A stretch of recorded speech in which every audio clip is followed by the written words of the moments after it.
Hi everybody, welcome to Combat Japan. I'm your host Andres Vergara. Today I'm going to be going over some news and notes surrounding the world of combat sports in Japan.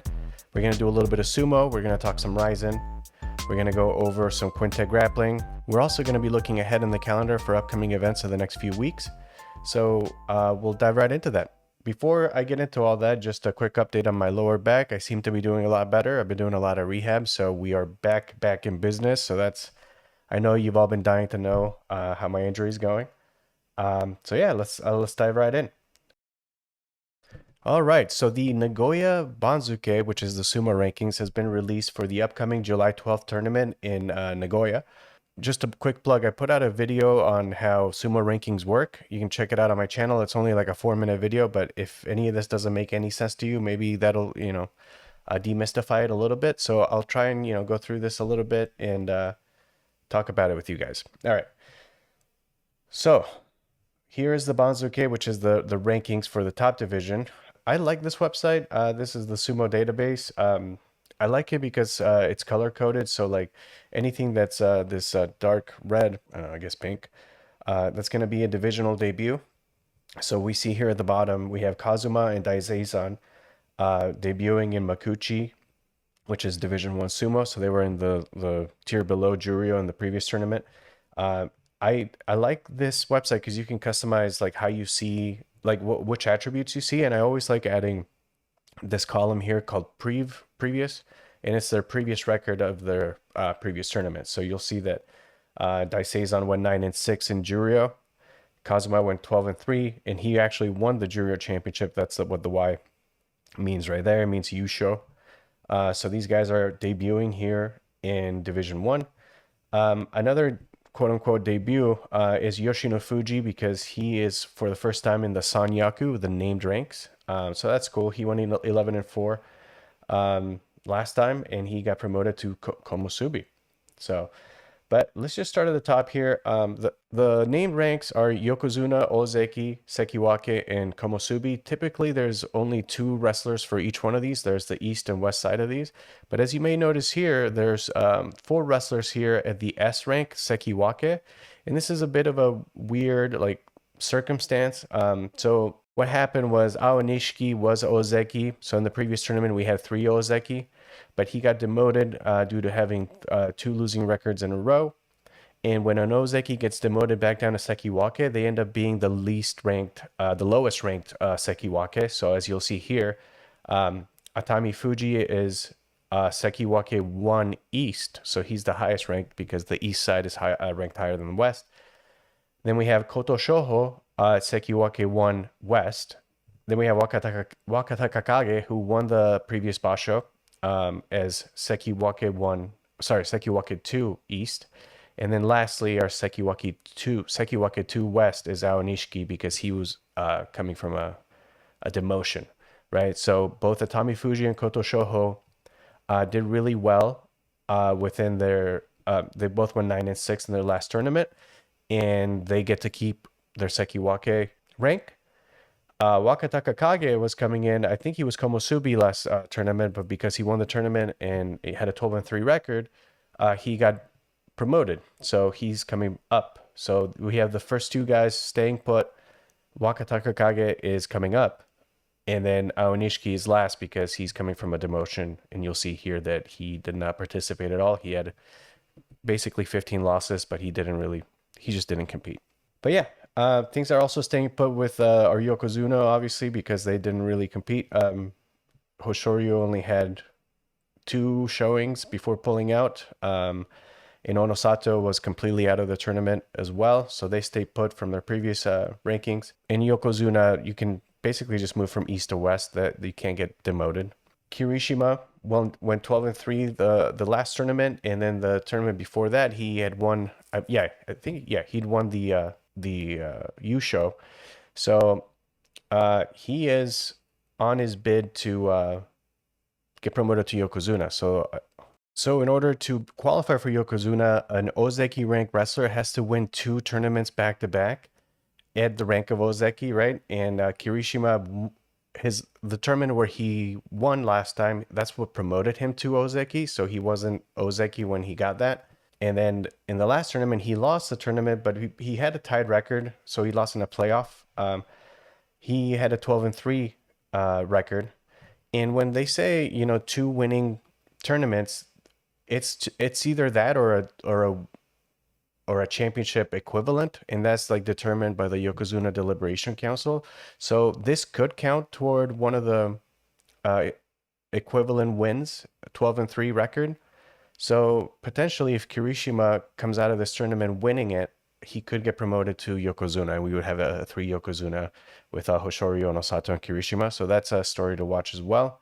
Waka Takakage. So his highest rank ever has been Sekiwake. He's been gunning to be promoted to Ozeki, I think, for a couple of years, but he's finally back up to Sekiwake, and the requirement to get promoted to Ozeki is that over 3 tournaments, you have to get 33 wins. So basically, you know, 11 wins a tournament. So he's starting his bid right now. We'll see how that goes for him as well. A little bit on Waka Takakage in a second here. Obviously, Nishiki being demoted to Sekiwake is a big bummer, but he's one of the ones that, because he was Ozeki, if he's able to, I think it's 10. I think if he's able to get 10 or more wins, he immediately shoots up to back up to Ozeki because he's held that rank before. So we shall see how Nishiki fares in this next tournament now that he's had that break. A couple things worth mentioning here. Kind of a little quirk. So in the video I mentioned where I talked about how rankings work, I talked about like how the math of moving up and down the Banzuke works, right? So if you have, for example, like 9 wins and 6 losses, right? The net number of that would be 9 minus 6, so that would be 3, right? And then mathematically, you should move up 3 rankings. That's how it kind of works, but the problem is when you end up with a bunch of ties, right? So like you end up a bunch of people that mathematically should end up in the same rank, and that's where judgment comes into play. So they have a whole Banzuke committee that ends up making decisions of where to end up putting everybody. So the reason I'm saying all this stuff is because if you have a losing record, so if you have more losses than wins, you should go down. But we're actually not seeing that for a lot of wrestlers here. So for example, I think one quirk was that everybody that went 7 and 8 in the last tournament. So we have Fujinokawa, Takanosho, Hiradoumi, Daisho, Fujiseiyun, and I think that's it. Technically, all of those guys should drop a rank or a half a rank, at least, you know, east to west. But they all stayed put. So they all are exactly the same rank that they were in the previous tournament. And that all has to do with just how it shakes out where, you know, where you're placing people. So they're getting under demoted in this case. So yeah, we have the exact same positions for all of those guys, but lucky for them, I guess. But yeah, that'll be 2 weeks starting in July 12th in Nagoya, Japan. And then I did talk about Waka Takakage. There's this news story that he's been missing practice. In between tournaments, wrestlers have open practices with an audience, and they can practice on things they're working on, get different looks, etc. And it looks like Waka Takakage has missed several, second consecutive day, and has pain in his left thigh. So this could put a damper into his Ozeki run. He's coming right off of that last tournament victory. So I think this will be one to watch. We're 8 days away from the tournament starting. So yeah, in about a week. That could be a wrinkle in Waka Takakage's plans. All right, moving on. All right, so RIZIN. They've had a ton of announcements for RIZIN 54, which will be August 11th here. I'm not going to go over all of them. They just keep posting bout announcements, but some of the more notable ones, Yuki Ito, Alibek Gadzamatov. So these guys are flyweights. They were part of the Flyweight Grand Prix last year. I think, yeah, Yuki Ito ended up being part of the reserve match thing where he fought Ersin Yamamoto. And Gadzamatov ended up losing. I think it might have been to Yuki Motoya. Not sure. So that's a good matchup. Next, Patchy Mix versus the veteran Shoko Sato. So this will be an interesting test, right? as it's been documented by everybody, Patchy Mix is in a real rough stretch. He's well, I guess first worth mentioning, he's back down to bantamweight.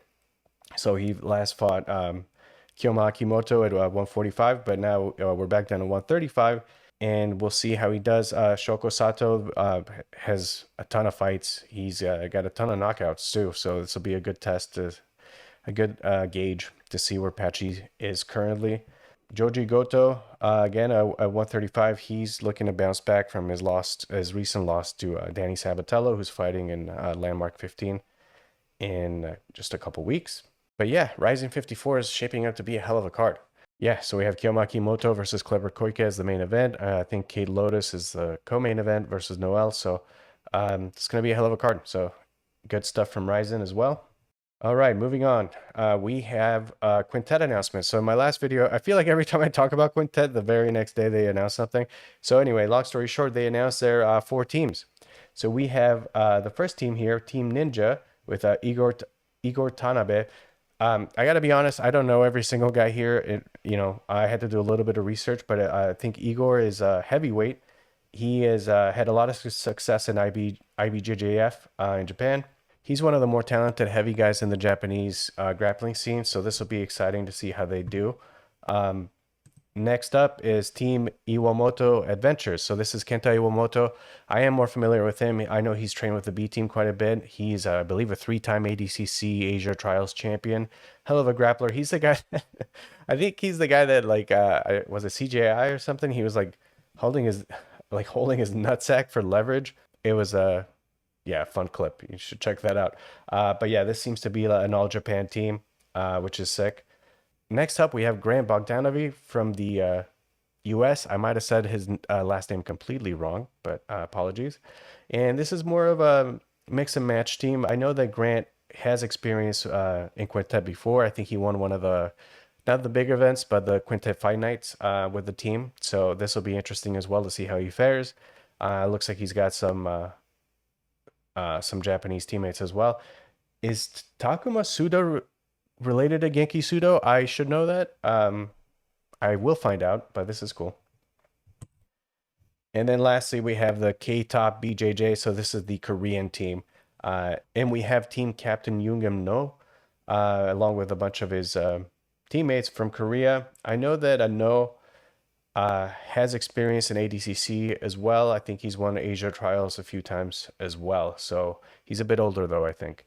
So exciting stuff. That'll be on, I want to say July. Okay, yeah, that'll be in July 25th in Kyoto. All right, so that's just a quick rundown. I wanted to look ahead of the calendars just to kind of recap what's coming up. So we have K1 Dontaku. That's going to be on July 20th on a Monday, which is a weird time, but that'll be Lucas Ochterberg versus Tian Tarzan for the Cruiserweight Championship. I've been following Ochterberg for a bit. He's awesome. He's got a killer left hook. He's just been killing everybody with it. I'm very excited to see how he fares and if he's able to capture that belt. We got Iseishi versus Nego Katono. I don't know much about Nego Katono, but I will be probably doing a breakdown of this card in another video. We have Mahmoud Satari back. So he just competed not too long ago and he's going against KG. So yeah, this will be a pretty sick card. I'm excited to see what happens, especially in the main event. All right, moving on to some more kickboxing. We have Rise 200. So this is one of their numbered events. That'll be on July 12th, the same day as the Sumo tournament in Nagoya. I think they have one championship fight, a World Bantamweight Championship fight. So that'll be coming up on July 12th. I'm not sure if I'm going to cover that one in detail. Speaking of deep, though, we have the upcoming Deep 132, and that'll be July 5th. So tonight, if you're in America. And happy 4th of July to everybody, by the way. And yeah, so to be honest, I don't follow Deep very closely. I think I need to. You can watch them on YouTube. I think you just pay for like a membership there and you can watch all of their fights. Unlike RIZIN, they do fight in a cage, which is nice. But unfortunately, there's no English commentary whatsoever, which, it's fine if you just like the fights, but it's just hard to learn about the fighters when you don't understand what's being said. So But yeah, that'll be a nice little card for these guys as well. And then lastly, we have RIZIN Landmark 15, which will be on July 18th, 2026. That's going to be in Hiroshima, and that's headline between Danny Sabatello and Jinosuke Kashimura for the bantamweight title. I am going to be covering this card in more detail. I'm going to do probably some picks. So more to come on that, but that's also in July. So yeah, we got a bit of a packed month here with Japanese combat sports. Even just the sumo alone, just like watching 15 days of straight sumo is a lot. So for those of you that like to keep up, we got a busy schedule coming up. All right, we'll switch back here. I feel like I'm running out of time to cover all of these, so I'm gonna have to pick and choose which ones I'm gonna preview and react to. I think for sure the RIZIN Landmark 15 card I'm gonna do a dedicated video for, as well as K1 Dontaku. I feel like I just follow K1 a lot more closely. Same with RIZIN, but then as time allows, I'll probably cover more of Rise as well as Deep and other stuff like that. I think I will for sure talk about Quintet once it happens. I think at this point, now that they've announced the date and time and the teams, I probably don't have much to add on to that. So we'll wait until that ends for me to have a reaction video to that. But oh, hey, speaking of Quintet, I think they just announced that you can do heel hooks. So that's a nice development because you have top world-class grapplers and you couldn't do heel hooks, which is kind of a weird rule there. But that's been updated, so that'll hopefully produce some exciting finishes in this upcoming event. But yeah, that is the news roundup for this week. Please be sure to check out my other videos. I just put out an interview, I think it's my longest video yet, with Jacob McMillan. He's a competitive no-gi grappler here in New England. He's super talented. Go check him out and follow him on social media. He's jmac.bjj. I also have a close friend that I'm cornering at NEF 67 in Rumford, Maine. That'll be July 11th. Definitely check that out over the McGregor card. No, I'm just kidding. It's funny. Yeah, it's the same night as International Fight Week, but I'm going to be in a regional MMA show because I'm going to be supporting and cornering my friend. And, who cares about McGregor anyway, right? Cool. All right. So that's it for me. Please be sure to, please subscribe, tell your friends. We'll see you in the next one. Thank you.